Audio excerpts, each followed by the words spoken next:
All right, let's talk about parallelograms. So, by definition, a parallelogram is a quadrilateral, a four-sided figure with two sets of parallel sides. So that's the definition. That's what makes a parallelogram a parallelogram. Just that. But because of that, it has some properties. I'm just going to kind of list them. All right. So a property you've known since you were little probably is that in a parallelogram, opposite sides are congruent.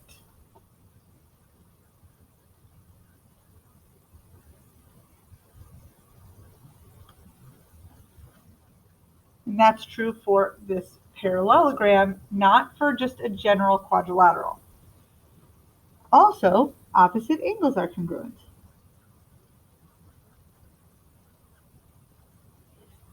So these two angles are congruent to these two angles. So we're going to put little marks in there. Those are congruent. And those are congruent. All right, now, if I cover up this half, we have two parallel lines and a transversal. Do you remember the name of this relationship? Hopefully, you said same-sided interior or consecutive interior in your head. And if you did, you'd be right. But in this case, for some reason, we kind of only call them consecutive interior or consecutive angles. And they are supplementary.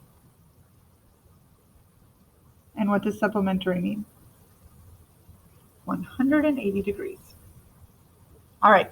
And then there's one more property for parallelograms, and that is that the diagonals, these are diagonals,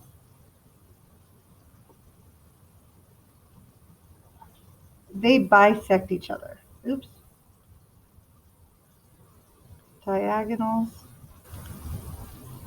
bisect each other. And what does bisect mean? Cut in half. And supplementary was 180. All right, so we're going to use this both with just numbers and also with algebraic expressions to figure stuff out. At this point, I would recommend that you pause the video and write this example down. Okay, welcome back. So, one thing to remember is that the way you name a parallelogram is important. You need to name it going around the outside. So you can't be like A, B, C, D. It has to go around. So A, B, C, D. And it tells us it's a parallelogram, which is good, because if it didn't say those words, we wouldn't know anything. But since it says those words, we do know some stuff. So let's go through and try to fill out everything we know before we even look at what we're looking for. So looking at our little rules, the first rule is opposite sides are congruent. Well, if this side is 9, then this would have to be 9, because in a parallelogram, opposite sides are congruent, which would also mean that this one has to be 14. Done with that one. Now opposite angles. It says opposite angles are congruent, but we don't actually know the entire size of any of those angles right now. So we're going to kind of pause on that one for a second. Consecutive angles are supplementary. Again, in this picture, we don't have any full angles. So we're going to hold on that. And then diagonals bisect each other. And bisect means cut in half. So if this diagonal was cut in half and AE is 11, then what's EC? 11. ED is 7, so BE has to be 7. All right, so now let's look at all those angles, because that's where things get a little crazy. Knowing that these sides are parallel, what if you looked at this? Here, this side and this side only for a moment, with this transversal. Do you see any angle relationships that you know? I see the Z angle relationship, the alternate interior, and alternate interior angles are congruent, which means that this has to be 27 also. And similarly, this one has to be 49. If this is 43, then this is 43. And now we have one more part to figure out. This little part right here, for now. There's actually more. And we know that these two are going to be congruent because alternate interior angles are congruent. And if these lines are parallel and this is the transversal, then those would be alternate interior angles. Also, we know that consecutive angles are supplementary. See, this one's kind of like a puzzle, right? So these two angles have to equal 180. And yes, they're split into chunks, but that doesn't matter. So we have 27, 49, 43 plus something. And that all together has to be 180. So let's add them up. That equals 119 plus something is 61. So this is 61 degrees, and this is 61 degrees.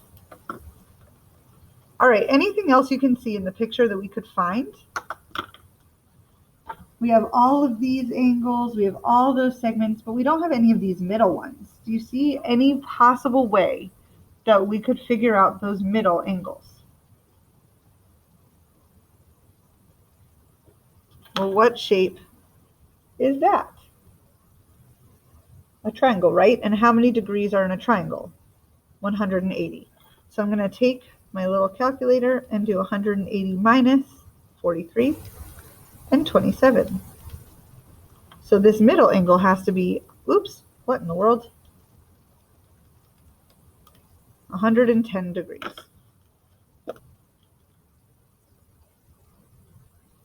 And see this one, linear pair, or sorry, vertical angles. I can't even talk today. Vertical angles are congruent. And see, my mind was thinking ahead. See, we have a little linear pair right here too. Linear pairs are supplementary, so those have to be 70. So you can see we use triangle angle sum, vertical angles, linear pairs, alternate interior angles, consecutive interior angles, plus all of these new properties of parallelograms. Isn't this so fun? All right, now let's look for our stuff. AB, 9. AC is the diagonal. How long is this whole thing? Good, 22. BE, we already had, was 7. BAD, well, we've got to add these together for that. So 40 plus 20 is 60, plus 16, so 76. ADC, this whole big one, 61 plus 43, that's 104. And hey, that's good because those two angles are also consecutive and they have to add up to 180, and they do. And then the measure of angle ABD, we already had, was 61. And honestly, even though this does not involve algebra, I think this kind is more difficult than the next kind we're going to do. So you may need to go back and watch that like 100 times to understand each part. And also, I think I went kind of fast. All right, let's do one problem that involves algebra. So again, important is that I said that this is a parallelogram. So that matters. If it wasn't, we wouldn't be able to do anything. It also tells us that we want to find the measure of angle PSR, which is here. And currently we have no information there, but let's use the information that we have in order to figure out whatever we can. What is the relationship between these two angles? Again, here's our list. Are they sides? No. Angles? Well, opposite angles are congruent. Are these opposite? No.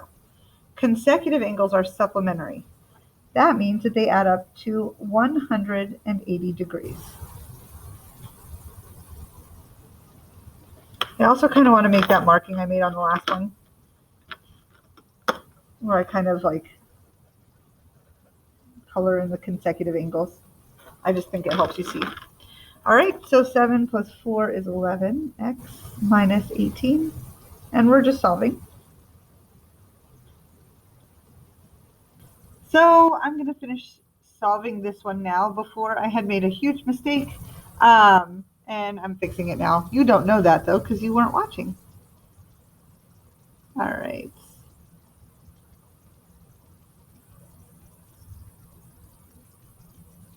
And 190 divided by 11 is 18. So we know that x is 18, and now we want to find the measure of angle S.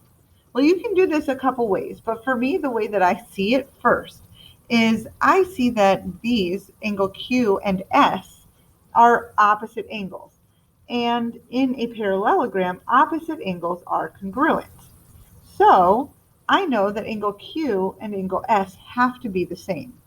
So if I can substitute 7 times 18 minus 13 in for angle Q, then I know that angle Q is 113 degrees. And since angle Q and angle S are opposite angles and they are congruent, then angle S is 113 degrees. And we have answered the question. All right, next problem. PQRN is a parallelogram. And we have some information here which we're going to put onto our diagram. NS, so this segment, is 2x plus 7. SQ, the other one, is 5x minus 23. And we want to find the length of this entire segment, NQ, that diagonal. Well, let's think about what we're looking at. This is not a problem about angles, and it's not a problem about sides. It's a problem about diagonals. And for parallelograms, the rule that applies to diagonals is that they bisect each other. Diagonals bisect each other. All right, so if diagonals bisect each other, and bisect means cut in half, this is how your brain should be working, then that means that these two pieces have to be congruent. And congruent means equal, so we can set up an equation, 2x plus 7 equals 5x minus 23. All right, so let's solve that. So we have minus 2x, and you can do this part, pause and check your answer.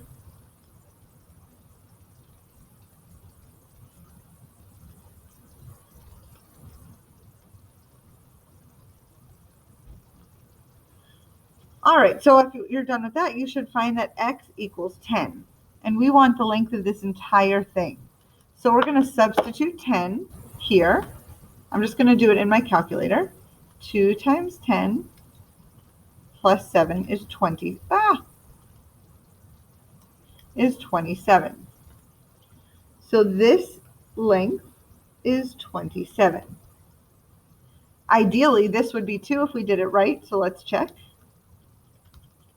It is. So we did our problem right. And now we want the length of this entire thing, so we're going to add together 27 plus 27. So NQ is 54 units long. All right, one more before we go. Number 4. First, we have our diagram, and it is a parallelogram, I'll tell you that. It should be written down, but I was lazy. The measure of angle ABC, so ABC, this angle here, is 115 degrees. All right, and let's go from there. We need to find out what x is. This 4x minus 6 is only this piece. This 6x minus 11 is only that piece. So together, we're going to need to figure out what they equal. All right, so the first thing that pops in my head to do is to say, well, if this is 115 and this is 4x plus 6, wouldn't this angle and this angle be congruent? This is one way to do this problem. These two angles have to be congruent because they're alternate interior angles. And just to make our diagram a little bit more of a mess, let me show you how I see that. I'm looking at this part with this diagonal as the transversal to some parallel lines. Do you see the alternate interior now? This angle here and this angle. All right, so I'm going to go with it that way, and now I see that I have enough information. I know that this piece is 6x minus 11.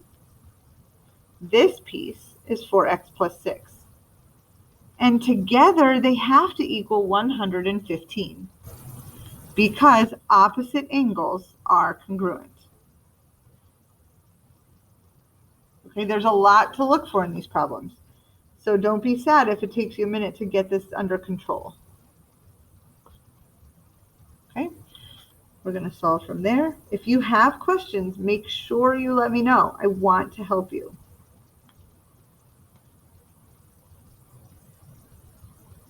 So x is 12.